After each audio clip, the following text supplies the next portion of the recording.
Assalamualaikum warahmatullahi wabarakatuh. Selamat datang teman-teman di acara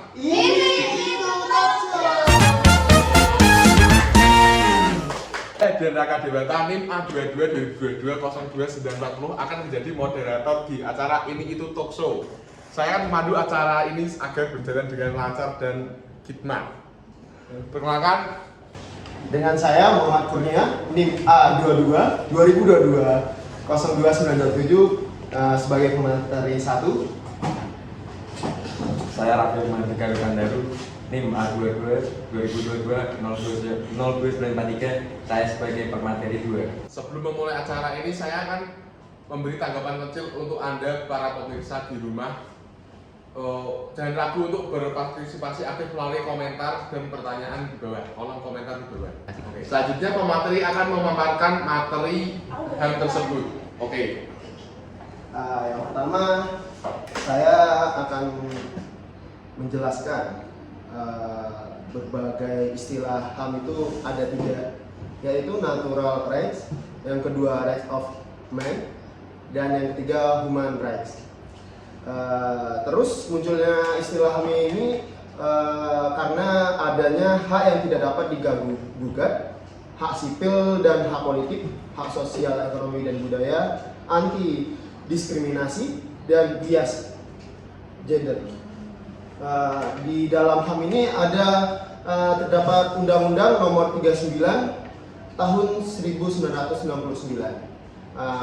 Yaitu HAM adalah seperangkat hak yang melekat pada hakikat dan keberadaan manusia sebagai makhluk Tuhan yang Maha Esa dan merupakan anugerahnya yang wajib dihormati, dijunjung tinggi dan dilindungi oleh negara, hukum dan pemerintah, dan setiap orang demi kehormatan serta pelindungan harkat dan martabat manusia. Dan ada juga unsur HAM. HAM itu ada 3 unsurnya, yaitu HAM tidak perlu diberikan, dibeli, ataupun diwarisi. HAM adalah bagian dari manusia secara otomatis. Yang kedua, HAM berlaku untuk semua orang tanpa memandang jenis, kelamin, ras, agama, etnis, pandangan, politik, atau asal-usul sosial dan bangsa. Yang ketiga yaitu HAM tidak bisa dilanggar, tidak seorang pun mempunyai hak untuk membatasi atau melanggar hak orang lain. Orang tetap mempunyai HAM walaupun sebuah negara membuat hukum yang tidak melindungi atau melanggar HAM. Terus ada juga inti objek HAM. Yang pertama, hukum tersendiri dan lembaga yang ada. Misalnya Undang-Undang Nomor 39 Tahun 1969 tentang HAM. Yang kedua yaitu yang Undang-Undangnya 26 Tahun 2000 tentang pengadilan HAM, Komnas HAM, dan sebagainya. Yang kedua, hubungan antara negara dan warga negara. Yang ketiga, HAM memasuki wilayah publik karena mengatur hubungan negara dan warga negara. Sekian dari pemateri pertama yang akan dilanjuti dengan pemateri kedua. Oke, di sini saya akan melanjutkan materi dari materi 1 oleh Bapak Kurnia. Saya akan melanjutkan tentang kekuasaan dan HAM. 1. Adanya ketimpangan kekuasaan dan posisi rakyat yang lemah, maka rakyat harus dilindungi dengan hukum dan HAM. Ada batas-batas di mana negara tidak boleh menyuruh rakyat atau ada yang tidak boleh dilanggar oleh negara, yaitu HAM. Jadi HAM sebagai pelindung agar hak tertentu rakyat tidak dilanggar oleh negara. Selanjutnya, perkembangan HAM. 1. Dimulai di Eropa, Magna Carta tahun 1215.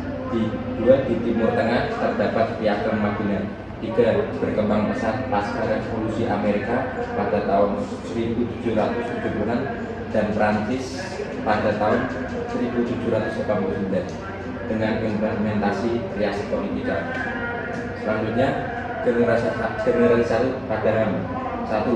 HAM lahir dari semangat Revolusi Amerika dan Prancis. 2. Dasarnya liberalisme. 3. Melindungi hak sipil dan politik. 4. Individualistik.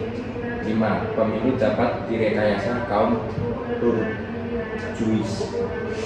6. Melahirkan kesenjangan ekonomi. Selanjutnya, generasi kedua pada HAM. 1. HAM tidak hanya individual, tetapi juga sosial atau komunal. 2. Negara atas nama rakyat dapat menekan hak individu. 3. Melahirkan pemerintahan otoriter. 4. Misalnya Uni Soviet. Selanjutnya, generasi ketiga dalam HAM. 1. Perlindungan manusia dari kerusakan lingkungan.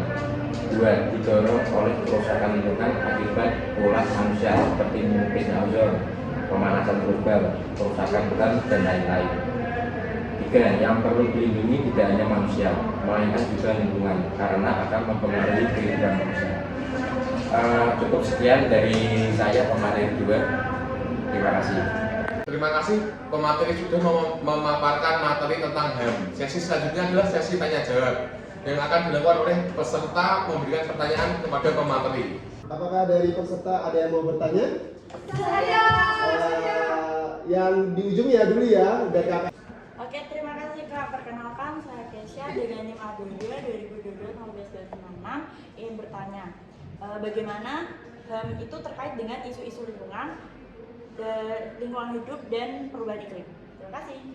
Ya, saya akan menjawab pertanyaan dari Kak Kesha yang judulnya itu, pertanyaannya itu bagaimana HAM terkait dengan isu-isu lingkungan hidup dan perubahan iklim.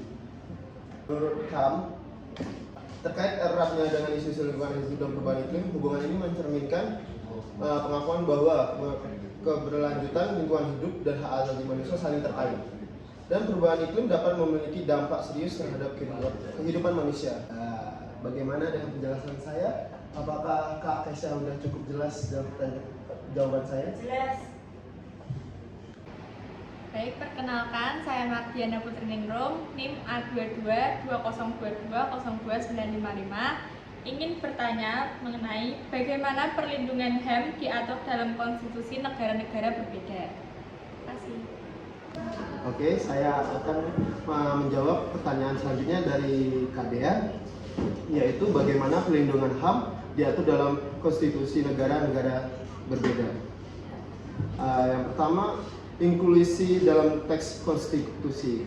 Beberapa negara menyertakan deklarasi atau pasal yang secara khusus mengatur HAM dalam teks konstitusi mereka. Misalnya, konstitusi Amerika Serikat memiliki amandemen Bill of Rights yang menyatakan hak-hak individu. Yang kedua, deklarasi atau piagam terpisah. Beberapa negara memiliki dokumen terpisah yang secara khusus mendeklarasikan hak-hak fundamental. Contohnya adalah deklarasi hak-hak manusia dan warga negara di Prancis pada tahun 1789. Yang ketiga, yaitu inkorporasi dokumen internasional. Beberapa konstitusi menyertakan hak-hak yang diakui secara internasional seperti hak-hak yang tercantum dalam Universal Declaration of Human Rights atau konvensi-konvensi hak asasi manusia lainnya. Sekian saya menjawab pertanyaan dari Kak Dea dan Kak Kesha. Perkenalkan, saya Aulia Luluk Chandra Pramesti, NIM A22 2022-02952. Izin bertanya, apa perbedaan antara hak sipil dan politik dengan hak ekonomi, sosial, dan budaya? Terima kasih. Oke, di sini saya akan menjawab pertanyaan dari Kak Lulu yang menjelaskan tentang apa perbedaan antara hak sipil dan politik dengan hak ekonomi, sosial, dan budaya.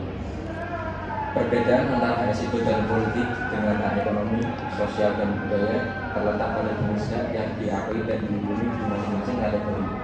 Berikut adalah penjelasan perbedaan antara kedua kategori hak tersebut. Hak sipil dan politik. Kebebasan individu. 1. Hak sipil dan politik menekankan kebebasan individu dari intervensi negara atau pihak ketiga. 2. Contoh hak sipil meliputi kebebasan berbicara, kebebasan beragama, dan hak untuk privasi pribadi. 3. Contoh hak politik meliputi hak untuk memilih dan terpilih, hak untuk berorganisasi, dan hak untuk berpartisipasi dalam pemerintahan. Untuk yang kedua, hak ekonomi, sosial, dan budaya. 1. Standar hidup yang memadai. Hak ekonomi, sosial, dan budaya berfokus pada hak-hak yang berkaitan dengan standar hidup yang memadai, seperti hak bekerja, hak kesehatan, dan hak pendidikan. 2. Pemerataan kesejahteraan. Hak-hak ini seringkali berkaitan dengan upaya pemerataan kesejahteraan dan mengurangi ketidaksetaraan ekonomi. 3. Partisipasi dalam kehidupan budaya. HAM budaya mencakup hak untuk berpartisipasi dalam kehidupan budaya dan seni, serta hak mempertahankan identitas budaya. Cukup sekian jawaban dari saya. Untuk penanya Kak Lulu, apakah jawaban sudah jelas? Jelas. Oke.